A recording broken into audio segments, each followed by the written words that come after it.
Welcome back, everyone. As you probably guessed from the title and the thumbnail, we are going over this firearm right here today. This is the Beretta PMXs. So the S stands for semi-automatic only, and this is a civilian version of the gun that has been adopted by several military units in Italy, as well as some of their partner nations, if you will. So there are law enforcement and military forces that are using this across the world right now. It went through some pretty insane testing, the NATO testing, if you guys want to Google it, and it performed very well in that testing. So Italy did adopt it. Now this gun has an interesting lineage, right? So many of you guys may recognize it as a tube style gun, which is exactly what it is. Essentially, there is just a gigantic bolt in here that reciprocates back and forth. It's a very simple system. It's a very reliable system, and it actually originated, at least this lineage, on the Kel-Tec Tech 9. So that's where it came from. And then the folks over at B&T over in Europe essentially made a, I believe it was called the P26, and that was a product improved Tech 9.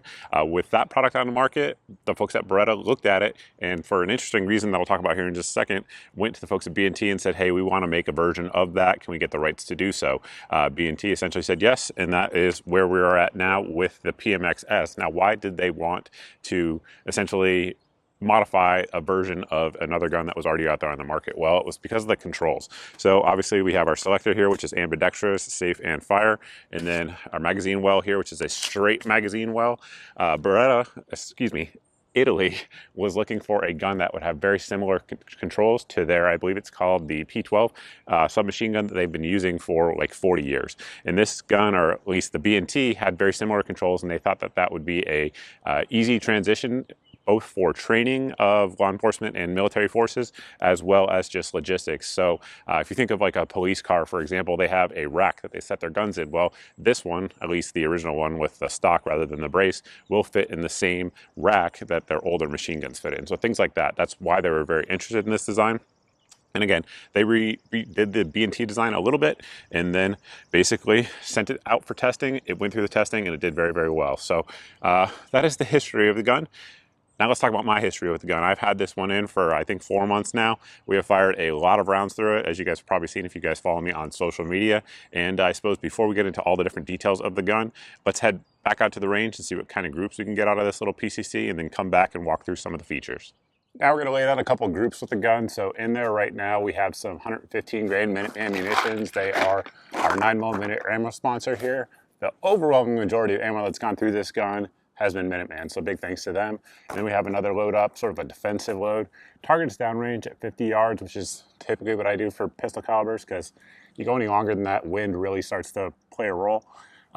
Red dot with the primary arms 3X with ACSS reticle in there, and that's pretty much it. Let's see what we can get.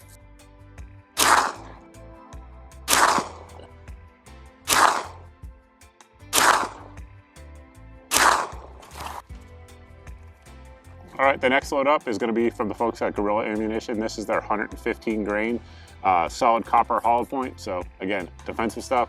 And although, just for the new folks, it's still 115 grain, it's actually going to act like a longer projectile because it is, again, all copper. So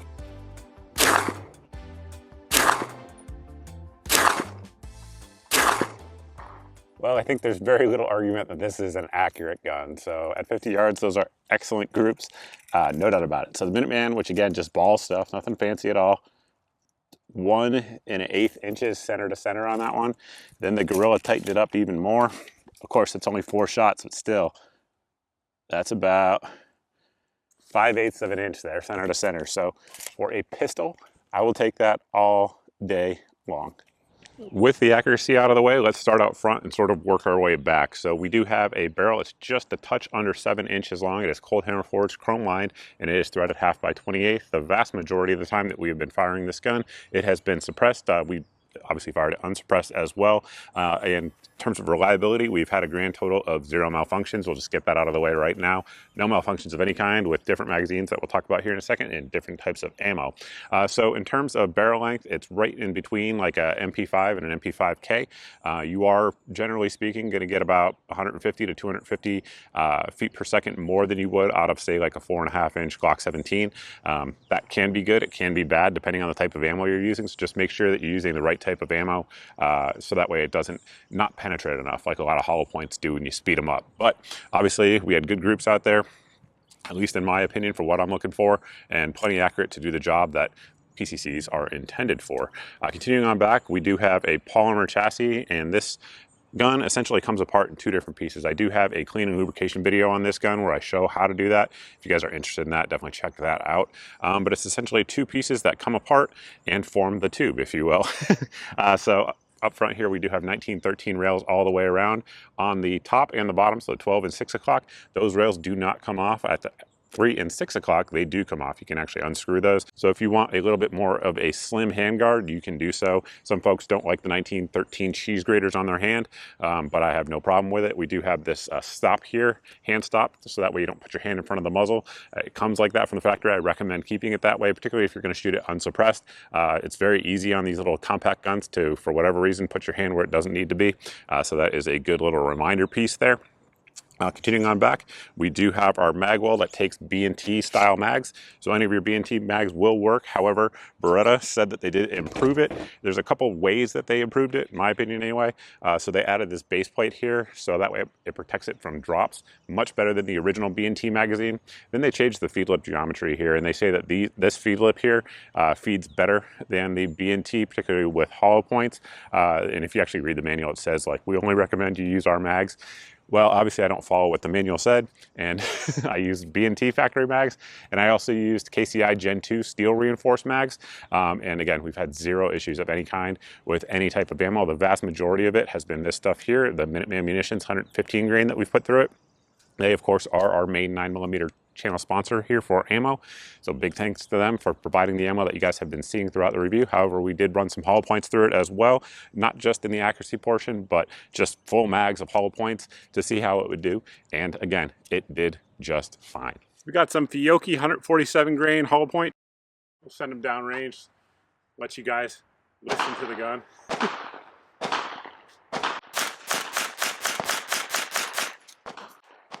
Ran them just fine, lock back. Continuing rearward here, we do have our charging handle, and you can swap it out and you can put it on the right side or the left side. It's very, very easy to do. Maintenance on this gun, very simple. So again, watch my video on that if you guys are interested in that, but it is definitely very easy to do so. We do have Ambi Controls with the exception of one button, and that is this guy right here, which is our bolt release and bolt lock.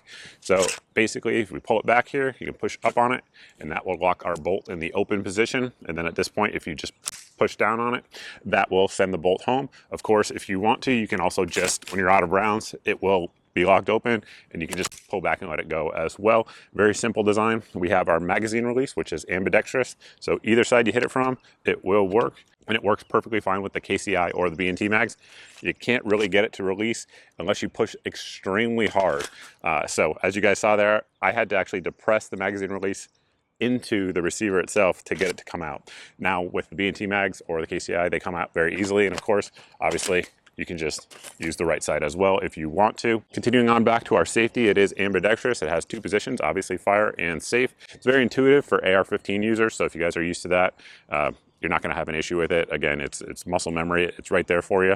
Now, this is going to be one of the cons of this gun, in my opinion, unfortunately, but we got to ding it where we can. So when I go ahead and put it down into the fire position, I don't know if you guys can see that, but it is definitely pressing into my knuckle, and it is a little bit annoying. Now when I'm actually firing, my hand's off enough that it doesn't hit it, but just from just kind of like a safety standpoint, you know, getting ready to go on, it does hit it, and I wish the actual levers were upswept a little bit, or at least had one side that was like a minimalist type of safety, like a lot of AR-15s do. I think that would be an improvement.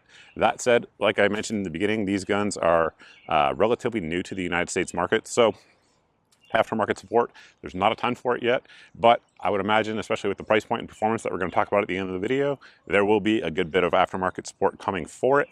Getting into the trigger itself, if you look at the actual trigger components, very AR-15-ish. The pins there, also very AR-15-ish. That is something that B&T likes to do. Beretta, wisely in my opinion, brought that into the PMX as well. But basically we have our single action trigger. You just press, there's a little bit of creep, and it breaks. Breaks right at 5.5 pounds on my scale. Resets very short and crisp. There you go. It basically feels like a slightly crisper AR-15 trigger. And there are some AR-15 triggers that feel like it, you know, with mil-spec triggers on AR-15, sometimes they're a little nicer than other ones. This would be like on the nicer side of the AR-15, but certainly not match or anything like that. Yep, good trigger overall. Not mad about it. It is not going to hurt the performance of the gun. Continuing on back, we do have these HK style sling attachment points. They are also present up front. So if you wanted to, from the factory, you know, you have a 2-position sling that you can hook in. Additionally, the pistol version of this that comes in, as it comes in, I should say, does have a QD point here at the rear of the receiver itself, and that point will work, of course, with QD slings if you want to, like, HK style, put it out there. Quick demonstration of using the sling to stabilize the gun. Generally speaking, don't recommend this unless you're using a gas mask, which obviously most people aren't. Better off using a brace, but you can take a sling and use the tension to get some added stability. Do you get a lot? No. Stocks and braces are better for sure. So you're pushing out, kind of pulling back here, and just getting as stable as possible.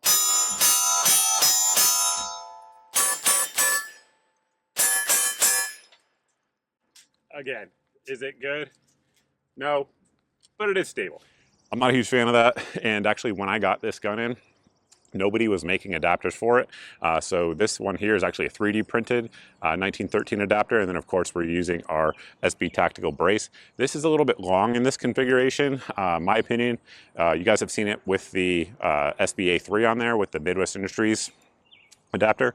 That's a much more comfortable way to fire it, if you will, if you're going to use the brace to brace against your shoulder and your cheek, unless you're like really tall. So if you're like really tall, this probably is something that you're gonna like if you're like 6'6" or something like that. Other than that, you're probably gonna want something a little bit shorter. As of right now, there are not specific braces that are made for it. Again, though, I would imagine if you guys are watching this video in a year or two, that won't be the case, and there will be drop-in braces ready to go for it. But right now, we're working with what we got, so that is what we got. But as you can see there, it folds down into a very small package. Speaking of that, weight, without the brace and the adapter on there, the weight on it is 5.1 pounds. So not super light, not super heavy, kind of in the middle in terms of guns of its type.